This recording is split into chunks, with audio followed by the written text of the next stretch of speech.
train is still stuck and the snow continues to fall. I should have taken an airplane. Well, I must make the best of it and join the other passengers for breakfast.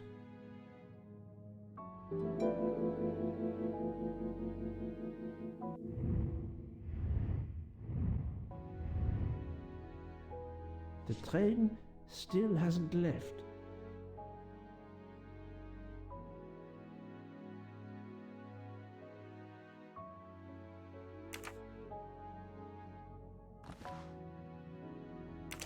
Wax to preserve the perfect symmetry of the moustache.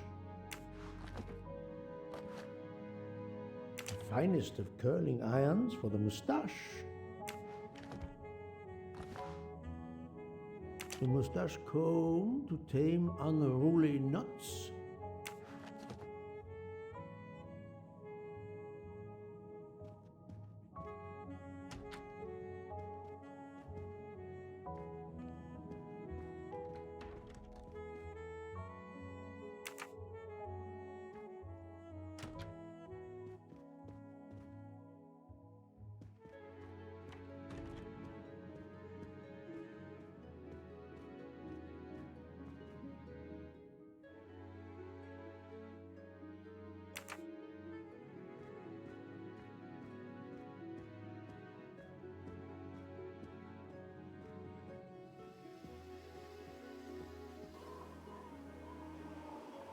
The train is completely trapped because of the avalanche. Hopefully not for too long.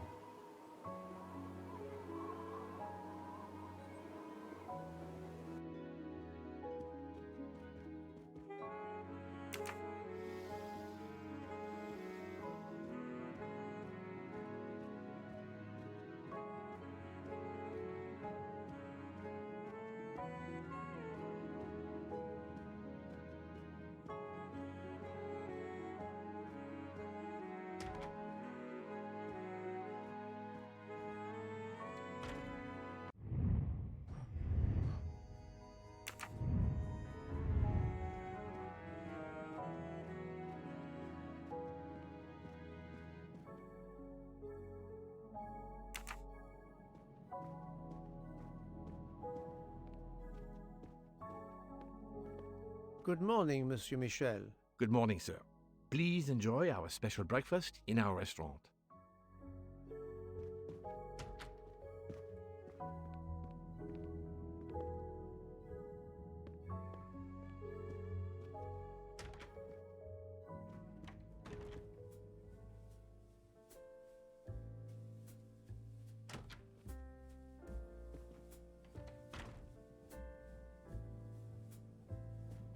This delay is intolerable.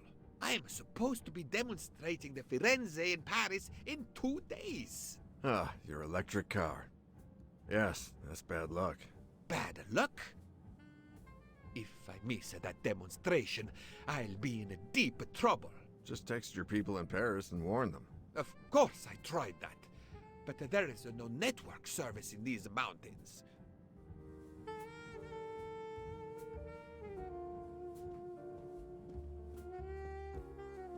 My daughter said it would be the easiest way in the world. Just sit on the train until I got to Paris. And now we may be here for days, and my boat sails the day after tomorrow. How am I going to catch it now? I can't even send an email to cancel it. I'm just too mad to talk about it. My colleagues were to meet me in Paris. They will wonder what has happened to me. I can get no words to them. What will they think? We have refugees to help.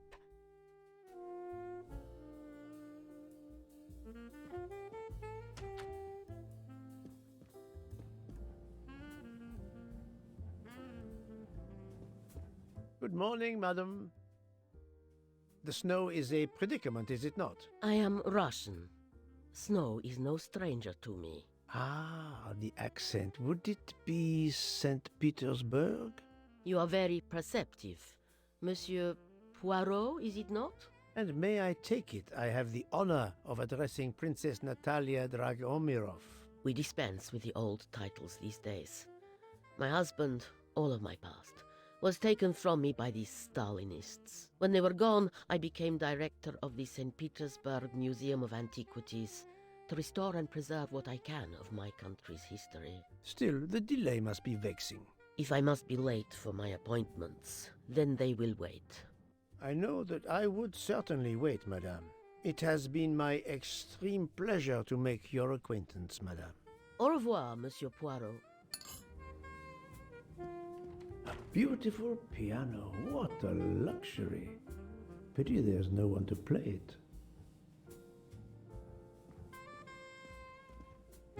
Mademoiselle, you are not concerned about the train stopping? What can one do? Indeed, this does not make the train move. You have great strength to remain calm at a time like this. I know one far, far stronger than I. And that is? Well, that old lady, for instance.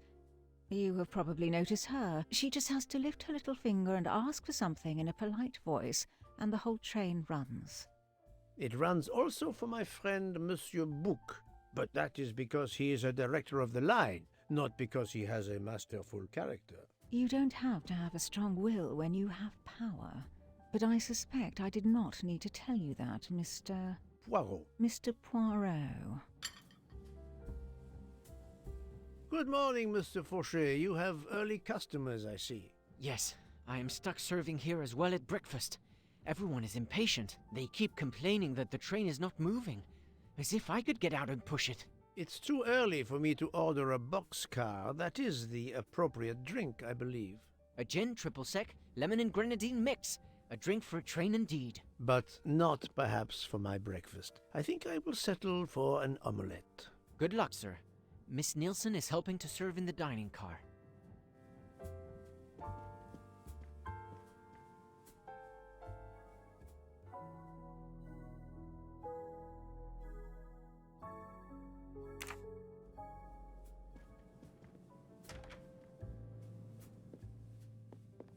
The Orient Express bar is certainly well stocked.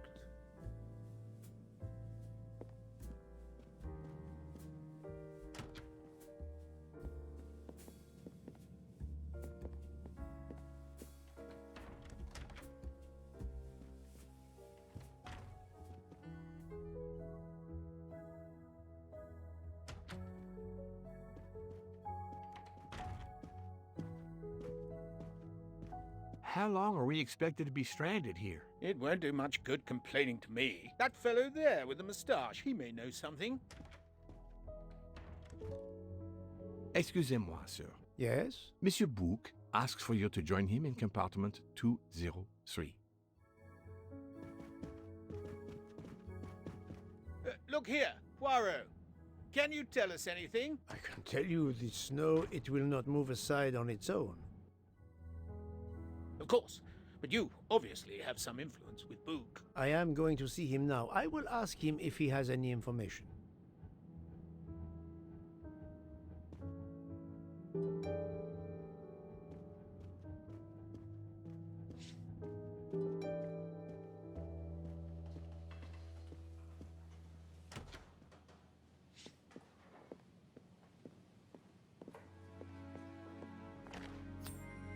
You can never have too many of these.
Ah, my good friend, come in. We have need of you. What has occurred? A passenger lies dead in his bed, stabbed. A passenger? Which passenger? In there. He's an American, a man called Ratchet. It was his valet, Masterman, who was worried that Mr. Ratchet was not awake yet. Pierre Michel, the conductor, decided to break in and found the body. I see. Well, my friend, I think it is best not to touch anything and wait for the police to arrive. Oh, I tried to call the police, but there is no cell tower for many kilometers. We could be stuck in the snow for hours. The murderer is with us. On the train, now! The sooner we catch him, the sooner we'll be out of danger. Dr. Constantine is already examining the body. Mon ami, this is not a missing train ticket. We must follow procedure. We must wait for the police to secure the crime scene. Please, Poirot. I will take full responsibility. Book, you ask. Well, if we cannot contact the outside world, then... Oh, you are going to drive me crazy. In truth, this problem intrigues me. I was reflecting not half an hour ago that many hours of boredom lay ahead whilst we are stuck here. And now, a problem lies ready to my hand. You accept, then? C'est entendu. You place the matter in my hands.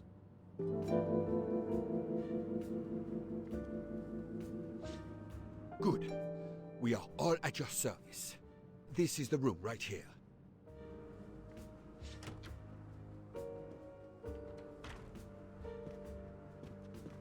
Mr. Poirot, I am Dr. Constantine.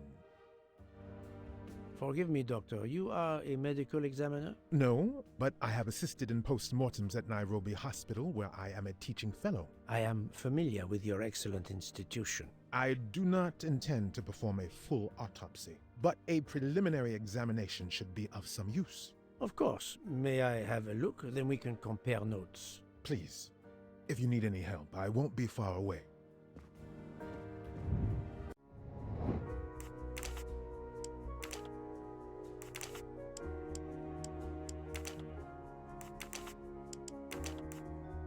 No, not good.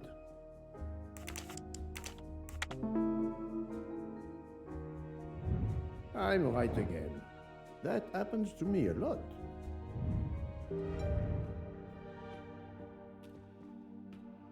Where can the killer have gone? The chain lock is broken. Monsieur Michel told me that he broke the chain on the door to get into the room. I shouldn't leave until I have finished inspecting the crime scene. I wonder what could be in this photo.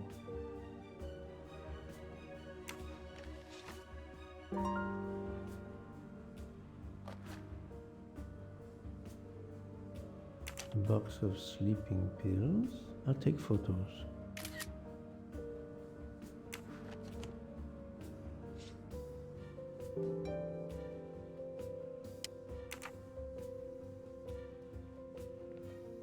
This door communicates with compartment 204. The latch is open on this side.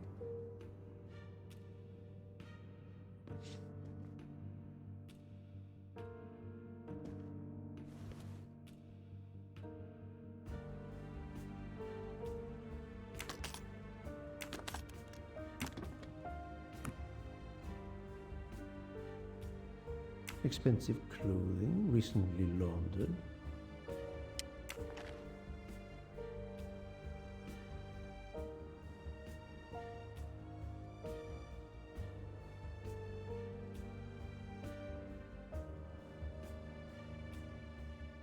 Not exactly the reading material one would expect of a man like Ratchet.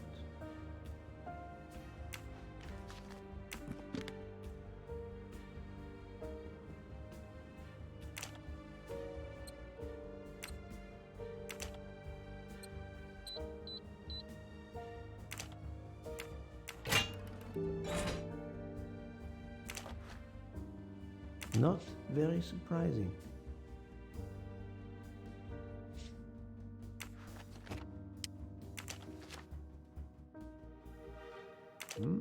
Unusual letter, this.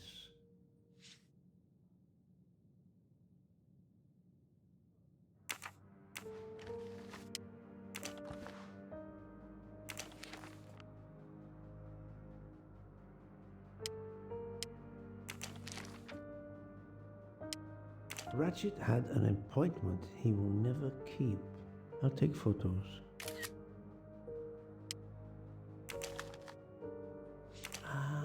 A meeting place on the back of a postcard. Someone with the initials A.W.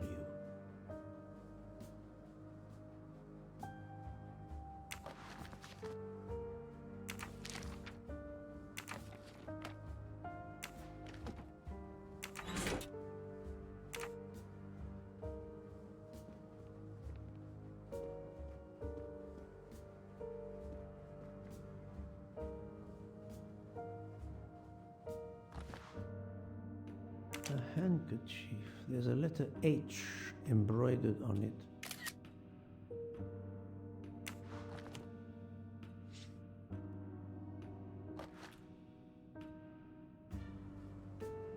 Did it belong to Ratchet?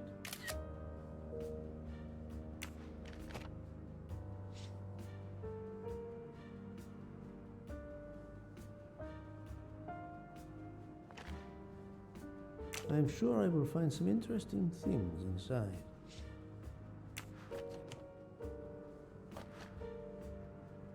This phone was deliberately smashed.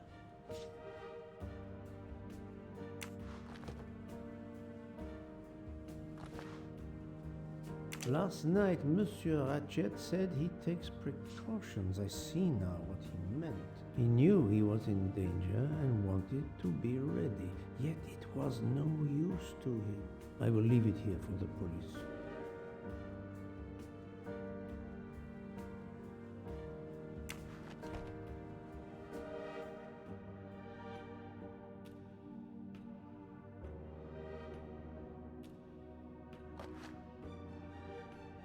The watch is broken, the hands are stopped at 1:15 a.m.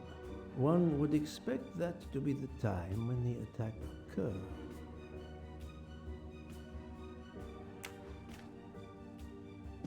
As you see, the victim has been stabbed many times. Several alone would have been fatal.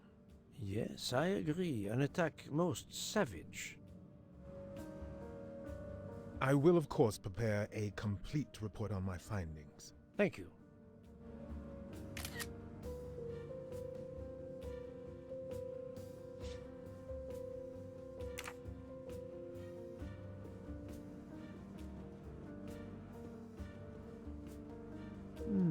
The snow is falling only lightly this morning. The murderer would have left tracks in the snow if he had jumped out the window.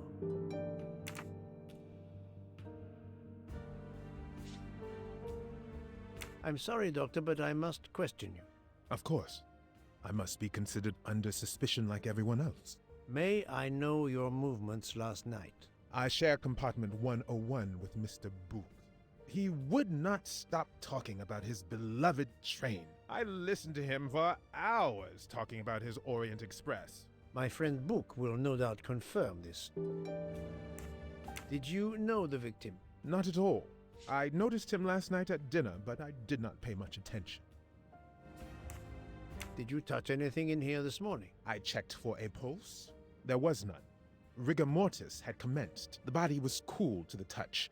I touched nothing else. What can you tell me about the victim? He died from multiple stab wounds of varying angles and depth. More than one would have been fatal. I would place the time of death roughly between midnight and 2 a.m. With more time, I hope I can be more precise. I assume the open window complicates matters. Indeed. Conditions are not perfect. Thank you for your help, Doctor.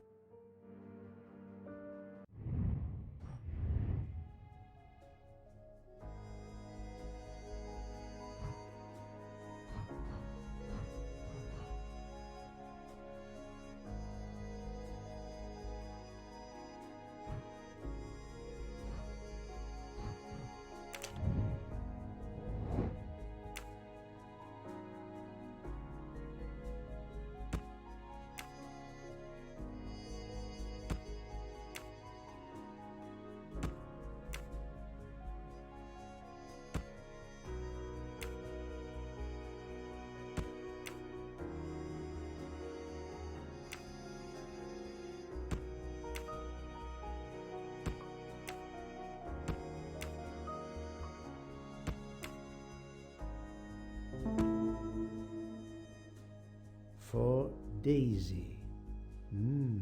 Interesting. That's the right answer.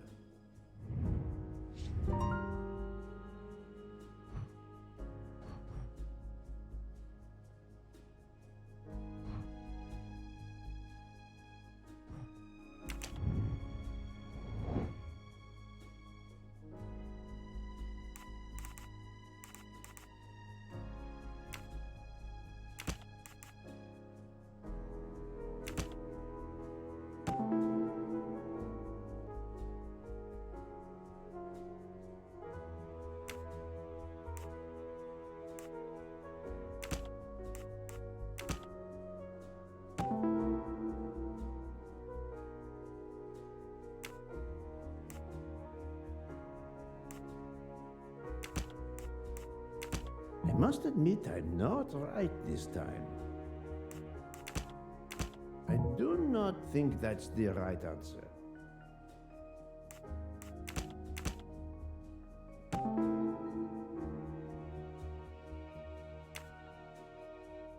I can't imagine Ratchet taking a sleeping pill if he feared for his life. Et voilà.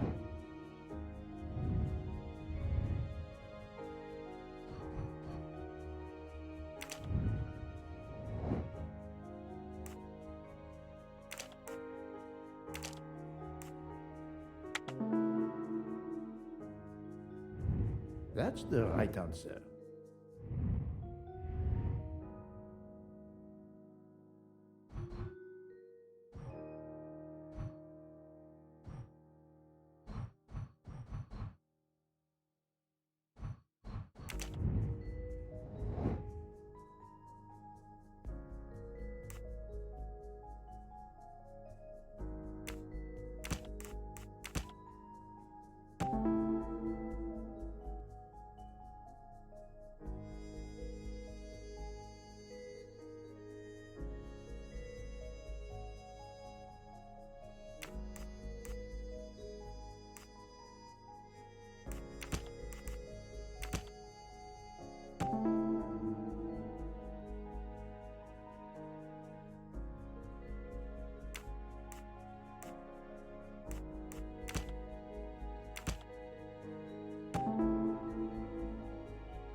So, the murderer must have exited through Madame Hubert's room. Et voilà.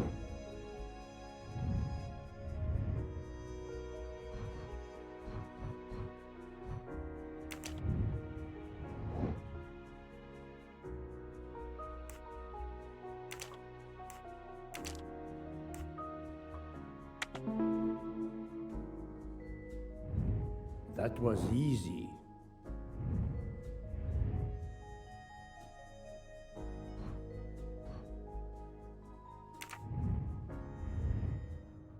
I think I've seen everything I need at the moment. I'm counting on you to finish your analysis. I'll have a more detailed report for you as soon as I can.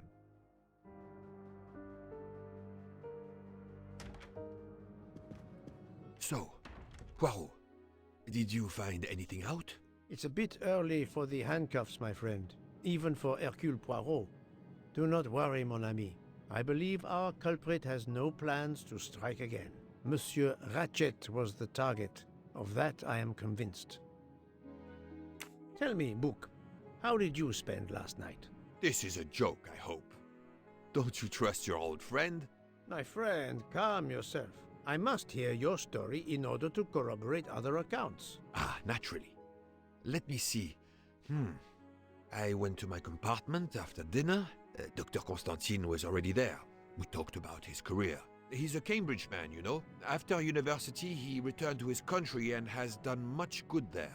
He was so interested in the Orient Express. I told him all the anecdotes I know. I'm not certain when we fell asleep, but it was very late. Here is what I have found out. Monsieur Ratchet was stabbed many times. I also found threatening letters in his safe. He had a loaded gun under his pillow, so he was on guard, ready to defend himself. However, There was an empty glass with white residue at the bottom. I suspect a barbiturate. Perhaps he was forced to take it. In any case, I am certain he was unconscious, unable to defend himself. I also found several other items at the crime scene, possibly related to the murder. They must be investigated. By all means, Poirot.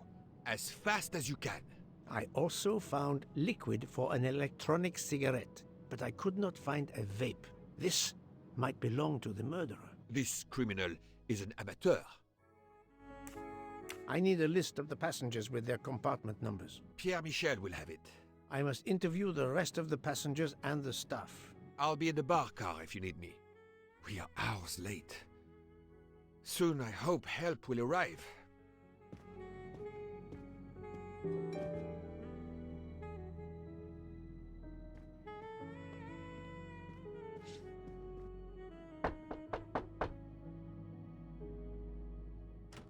Good morning, madam. I am Erküle Pουaρο. Caroline Hubbard. What can I do for you, Mr. Poirot? I am the bearer of unfortunate news. It's obvious with all the commotion that something has happened. Madame Hubbard, I am afraid your neighbor, Monsieur Ratchet, was murdered last night. Oh my God! I knew it! I knew it! I would like to ask you some questions, but first, may I inspect your room? Of course, yes, you must.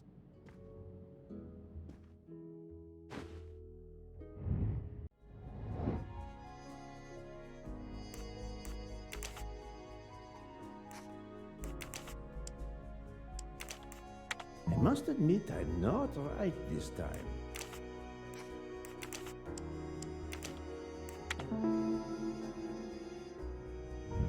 I'm right again.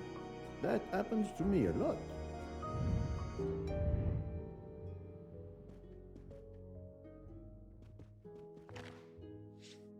Here is a jacket button. It bears the logo of the Orient Express.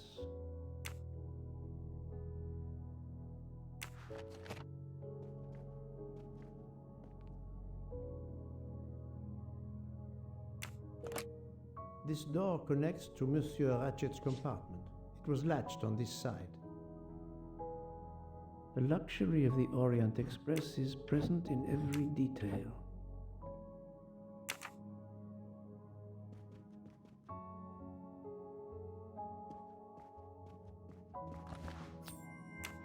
Another delightful trophy for my collection. Madame, please tell me about last night. The murderer was right here in my compartment. I woke up. All in the dark it was. I was just so scared I couldn't scream. I pressed the call button. I pressed and pressed. I heard footsteps running in the corridor, then a knock on my door. "Come in," I screamed. And I switched on the lights at the same time. And would you believe it? There wasn't a soul there. You think he went back into the other compartment? How do I know where he went? I had my eyes shut tight. The conductor came in. I told the man what had happened, and he didn't seem to believe me. I asked him to search the room, but he found nothing. I told the conductor to look at the door between the compartments, and sure enough, it wasn't bolted. Well, I soon saw to that. I told him to bolt it, then and there. How is it you didn't bolt the door between the two compartments? But I had. Well, as a matter of fact, I asked that Swedish lady, Olsen, Greta, if it was bolted, and she said it was. How was it you could not see for yourself? I was already in bed, and my toiletry bag was hanging on the hook of the door. I couldn't see the latch from where I was. What time was it when you asked her to do this for you? Oh, it must have been around 10:30 or 10:45 p.m. She'd come along to see if I had an aspirin. But instead of opening my door, she opened Mr. Ratchet's door by mistake. He said something quite rude, like, "Not a chance, lady, you're too old." It shocked her. She came in. I told her where to find the aspirin, and she got it out of my toiletry bag. Poor girl, she didn't have a good night. The same could be said for Monsieur Ratchet. It appears Mademoiselle Olsen may be the last person to see Ratchet alive.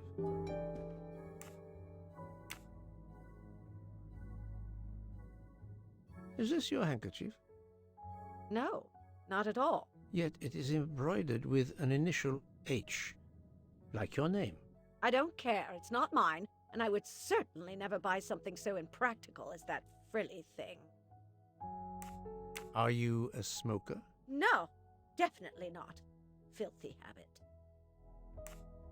I found a jacket button on your table. It looks like it belongs to...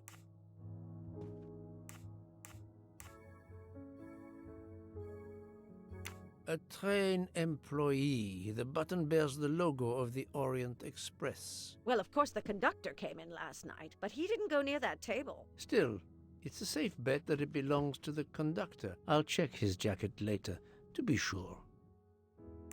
I have not finished inspecting your room, if you don't mind.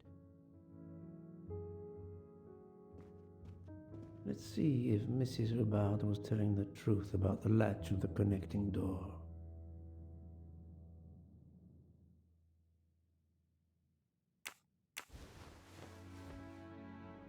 This hook is probably where Mrs. Hubbard hung her toiletry bag.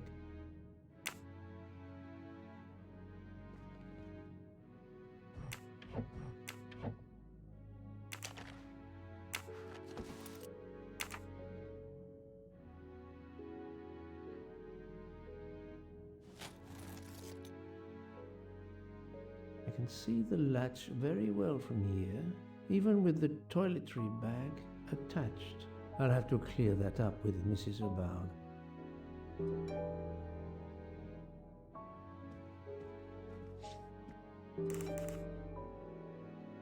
Mrs. Hubbard, you told me that the door connecting the two compartments was closed, correct? Yes, it was, as I told you. I was already in bed and my toiletry bag was hanging on the hook of the door. I couldn't see the latch from where I was. That's why I asked Miss Olsen to check if it was closed.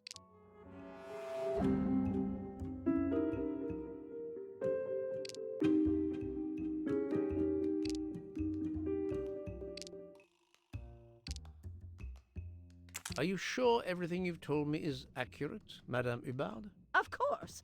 I have an excellent memory. Mrs. Hubbard, I tested putting your toiletry bag on the door hook as you told me. From your bed, you can easily see the latch on the door. The toiletry bag does not hide the latch at all. Are you saying I'm lying? It may have been stuck somehow in a different position, or I may not have seen it in the darkness. Or I didn't think to look, you irritating man. Details matter, madame.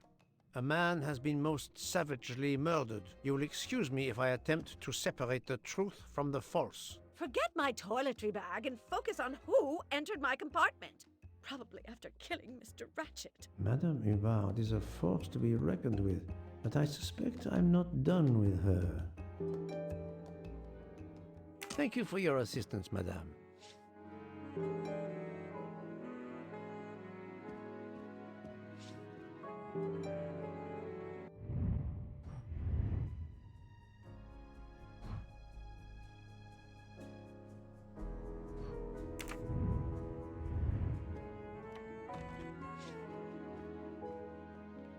Monsieur Michel, I must ask you a few questions if you don't mind. I will do everything I can to help. First of all, tell me about yourself.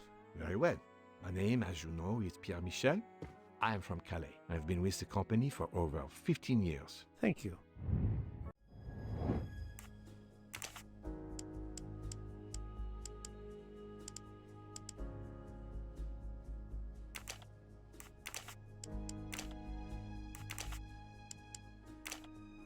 I must admit I'm not right this time.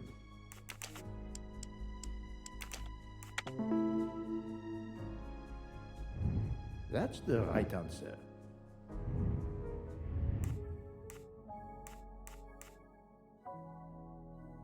Are you a smoker?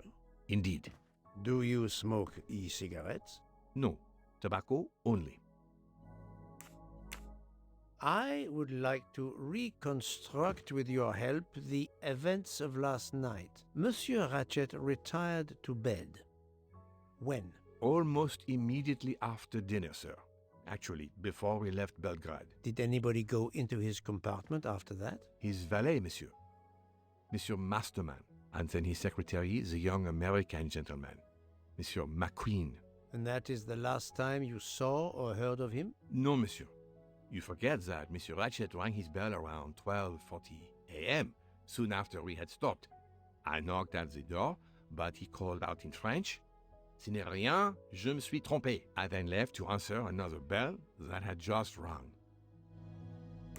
Where were you at 1:15 a.m.? I was sitting on my little seat at the end of the car, facing up the corridor. Are you sure? I left a little after 1 a.m. to speak about the snow with my colleague Jean in the bar car. I came back later.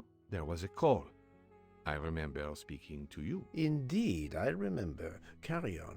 It was the American lady, Madame Hubbard. She thought she saw a man in her compartment. Then, around 1:50 a.m., I made the bed for Monsieur Ratchet's secretary, Monsieur McQueen.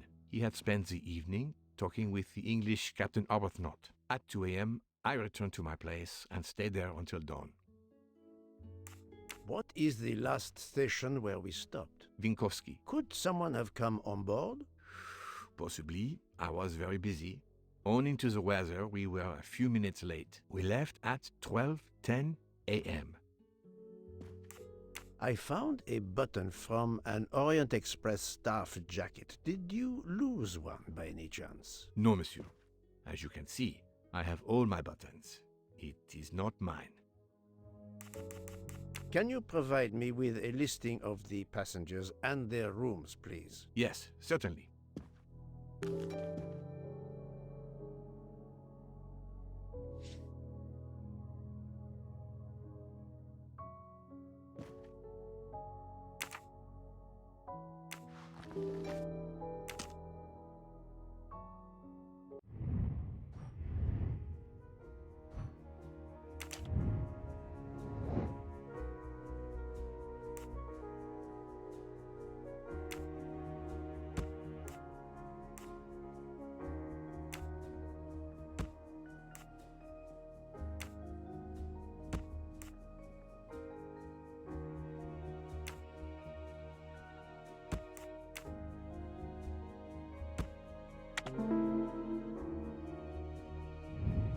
That was easy.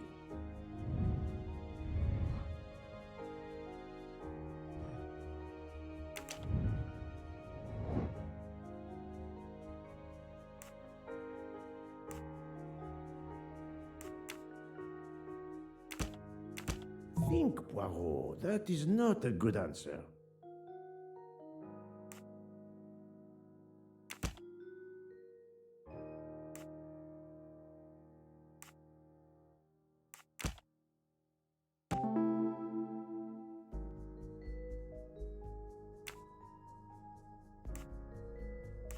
While Monsieur Michel was chatting with Monsieur Fauchet in the bar car between 1 a.m. and 2 a.m., the murderer could have escaped Ratchet's room without being seen. I'm right again. That happens to me a lot.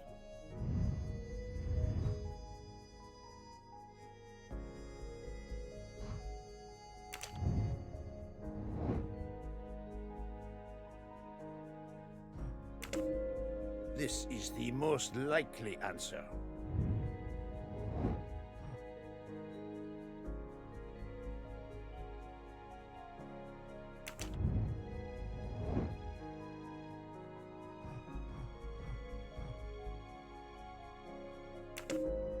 This appears to be a good lead.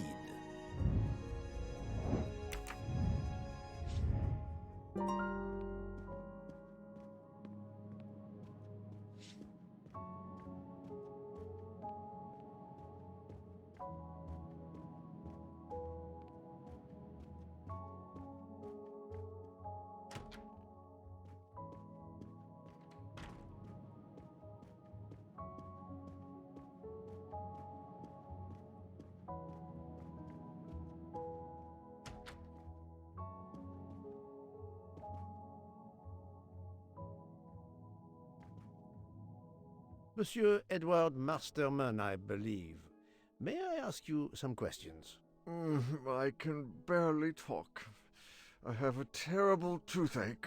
We have a doctor on board the train. Perhaps... I do not need a doctor. I use essential oils. If you can find my flask of clove oil in my box, I would be grateful. Fine, if you insist. I will help you.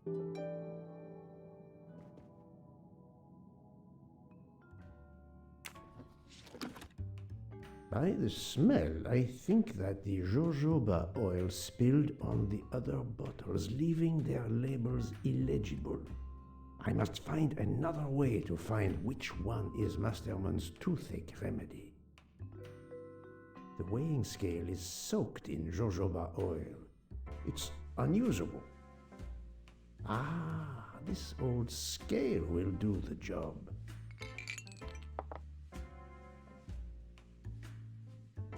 To start, I must first arrange the vials from the lightest to the heaviest.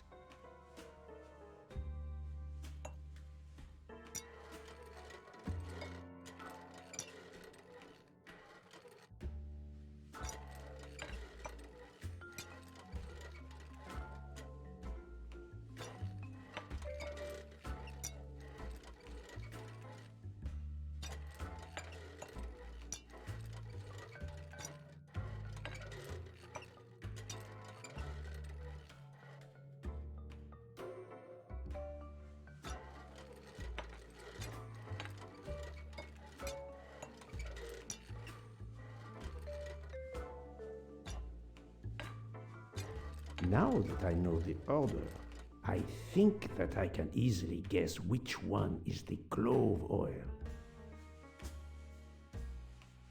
Here is Monsieur Masterman's remedy.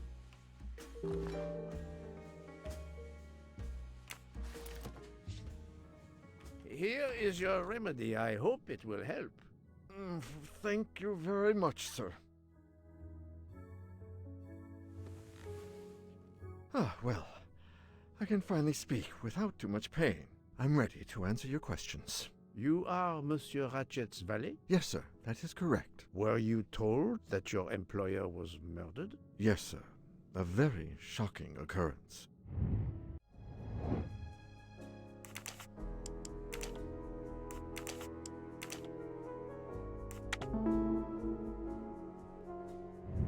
That's the right answer.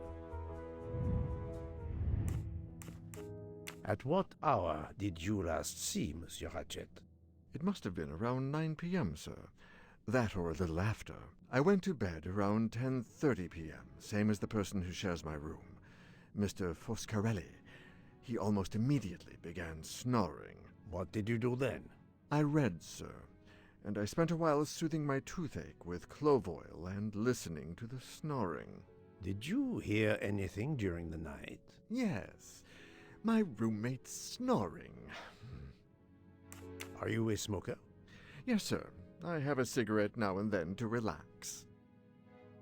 Tell me about your employer, Monsieur Ratchet. I've been working for him for 9 months. I should not wish to speak ill of the dead, but he was not a gentleman, sir. Did you know that he had enemies? Yes, sir. I heard him discussing some threatening letters, sir, with Mr. McQueen. Did he mention these letters to you? He had been reading a letter when I came in. He asked me if I was the one who put it in his compartment. I told him that I had done no such thing, and he should report it to the police at the next station. How did he respond? He laughed, sir.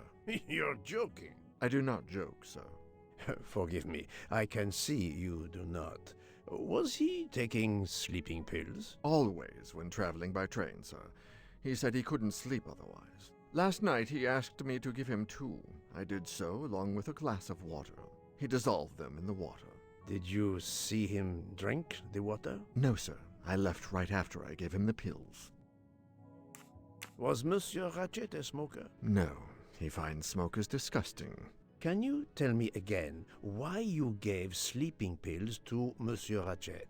Yes, I gave him the pills because when he takes the train, he has trouble sleeping.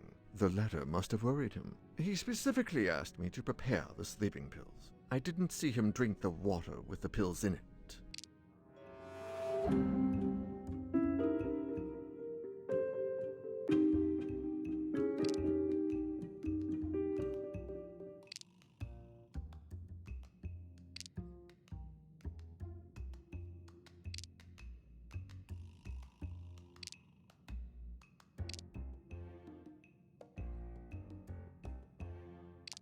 He is lying, and I will prove it. Monsieur, I believe you are not telling me the truth. What? How can you say that? He received threatening letters. One, it seems, last night. Did you know he had a gun under his pillow? And even asked for my help to watch over him? I find it strange that he asked you for sleeping pills when he was afraid for his life and prepared to defend himself. I'm sure I don't know. Maybe to calm his nerves, maybe out of habit. It makes no sense. Wait, please. Isn't it possible that Mr. Ratchet asked me to prepare the pills, but didn't plan to drink them for some reason? It is possible. But I am a student of character, monsieur, and the Monsieur Ratchet you describe is not the man I met. If you'll excuse me, my toothache is getting worse again. I'm afraid this time you must prepare your own clove oil.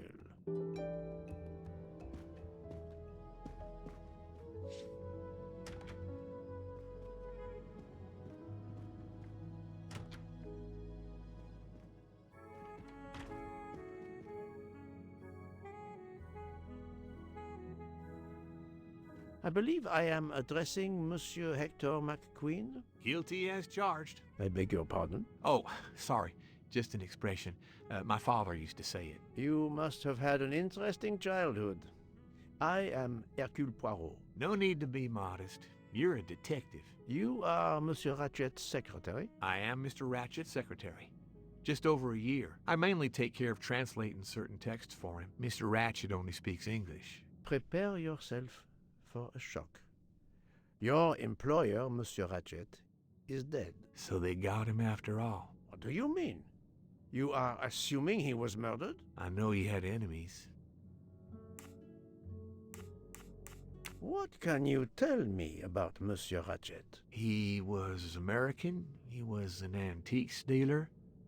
I don't know much more. Mr. Ratchet never talked about himself or his life, but I think Ratchet wasn't his real name, and he left the United States to run away from something, or someone. Yes?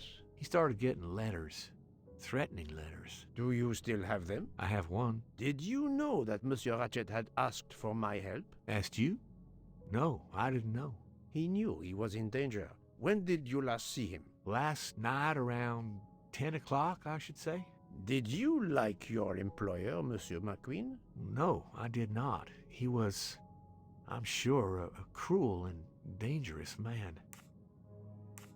Can you tell me your movements last night? I went back to my compartment. I read a little. In Belgrade, I went out onto the platform to smoke, but it was cold. I quickly went back in. I then went to Mr. Ratchet's compartment to take some dictation for him. I left around 10 o'clock. I saw Captain Arbuthnot. We ended up chatting in my compartment. Then we went out on the platform to quickly stretch our legs at Vinkovsky. He left around 2 o'clock. Thank you. I will need to check Monsieur McQueen's story with Captain Arbuthnot. I found a diary in Monsieur Ratchet's safe. Did you know about it? I kept a business appointment book, but I know he had a personal diary as well. That looks like it. Are you a smoker? Yes, I smoke cigarettes. I've tried to quit, but no luck. Can you give me this letter, please? Of course, here it is.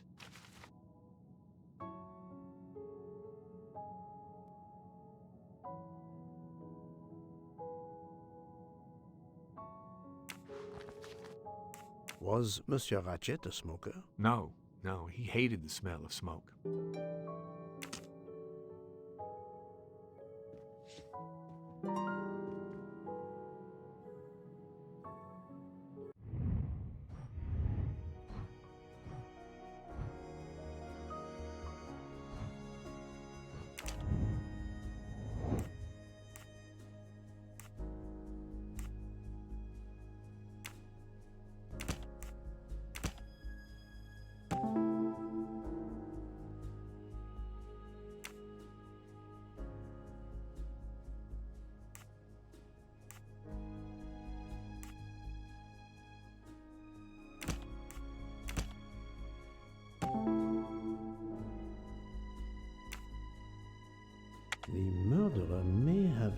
impersonated Ratchet by calling Monsieur Michel to make it seem that Ratchet was still alive at 12:37 a.m. My little gray cells did not let me down.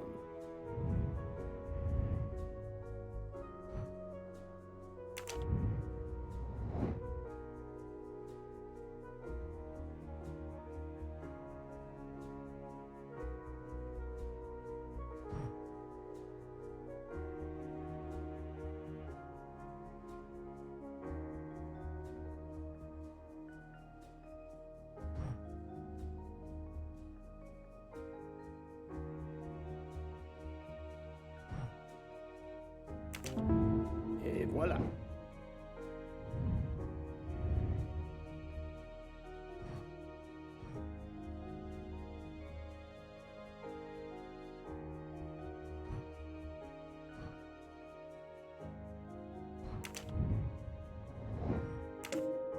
Very well, I choose to go this way.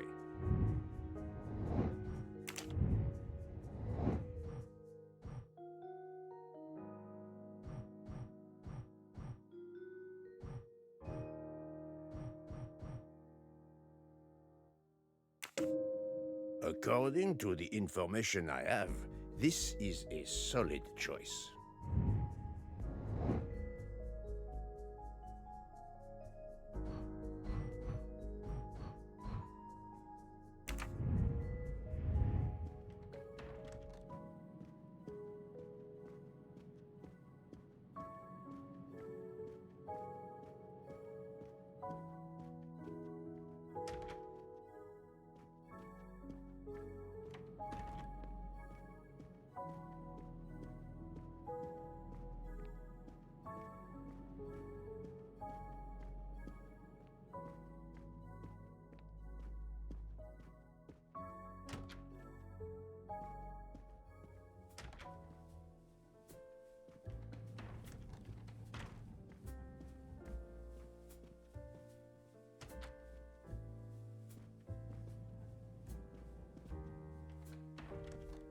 So, my friend, have you found our killer? Not yet, but I will tell you what I have learned. Please. Our assassin could have gotten on the train at Vinkovsky disguised as a conductor, entered Ratchet's room and killed him. Then he walked out through Madame Hubbard's connecting door, where he lost a button from his jacket. He had to wait for Monsieur Michel to be absent. He waited too long. The train had left the station. He was trapped aboard. Indeed. He had opened the window to make it look that he'd escaped that way. However, if he waited until the train stopped again due to snow, his footprints would have been found. The murderer is still among us, on the train. There's a problem with the second-class toilets. What now? All morning passengers have been complaining that the door is locked, so I went to check. I knocked, but no one answered. I didn't think I should open it without speaking to you first. You did well, Monsieur Michel. Lead the way. I use my master key.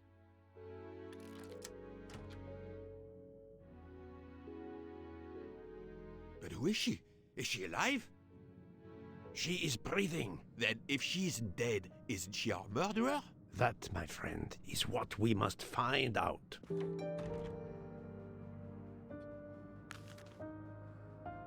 The ticket reads Joanna Locke, traveling in compartment 105. Miss, can you hear me?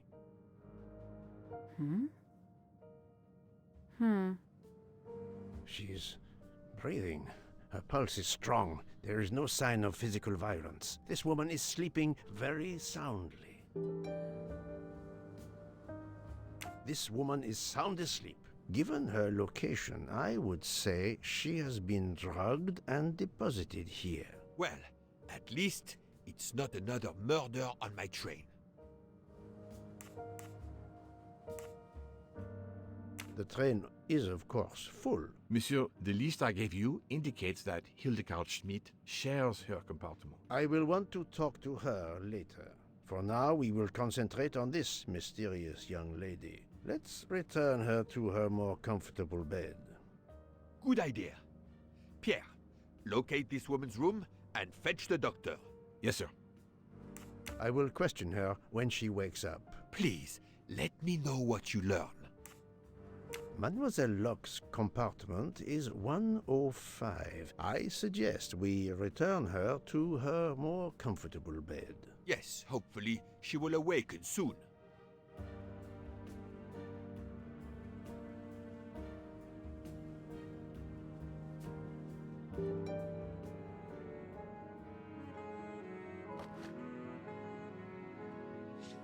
A cup of tea with white residue at the bottom.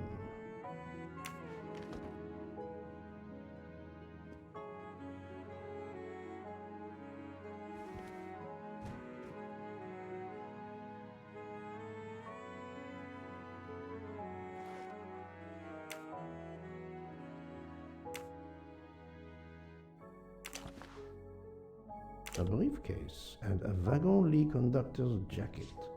And the button is missing.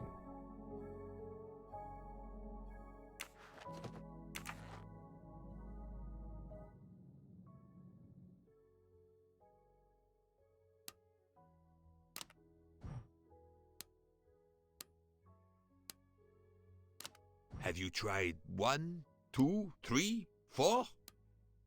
So, Poirot, any luck so far? Poirot, what if the briefcase is booby-trapped? No, that's mine. I never remember my passwords, so I make them easy ones. If you need a break, I can ask Jean to make you some coffee. Poirot, I'm disappointed in you.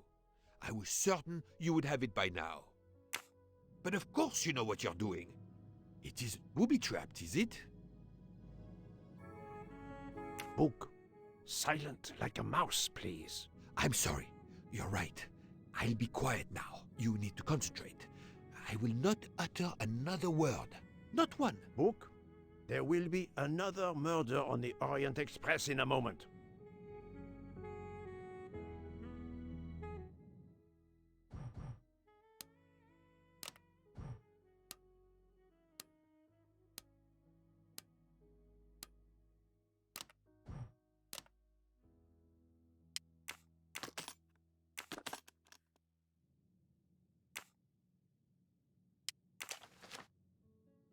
The stuffed animal is the same as in the photo found at the crime scene. What a coincidence. Mademoiselle Locke appears to have been investigating Monsieur Ratchet.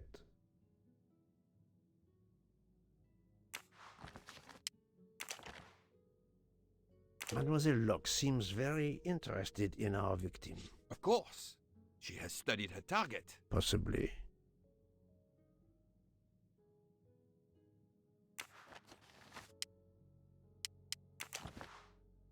This badge says that Joanna Locke is an American detective with the Berkshire Police Department in Massachusetts. An American police officer? Oh.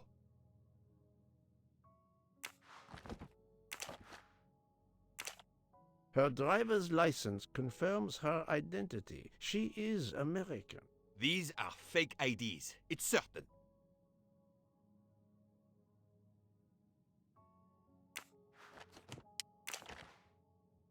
She has a gun. Come, Poirot. Criminals are often known to carry one. Ratchet was stabbed, not shot. But then why take it on the train? Look, she's waking up. Thanks to you, I would not be surprised if our murder victim were also waking up. What?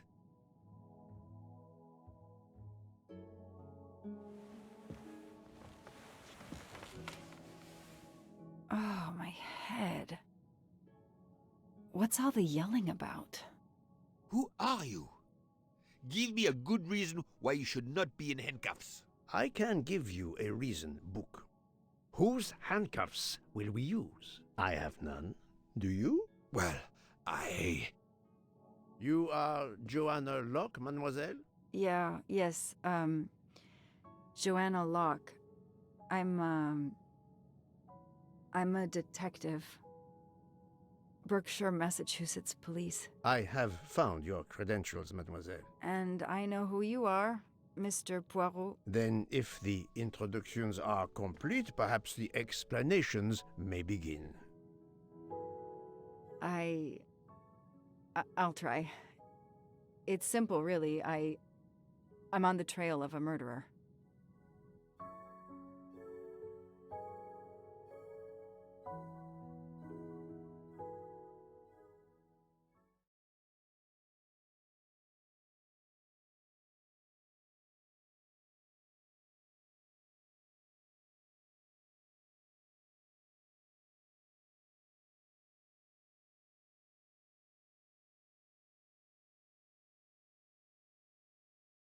I had just been promoted to detective after 5 years on patrol. It was my first time on a major case. It had been a month since Daisy Armstrong was kidnapped. The Armstrongs were desperate for some sign of hope. I was there only for paperwork, to fill in some blanks.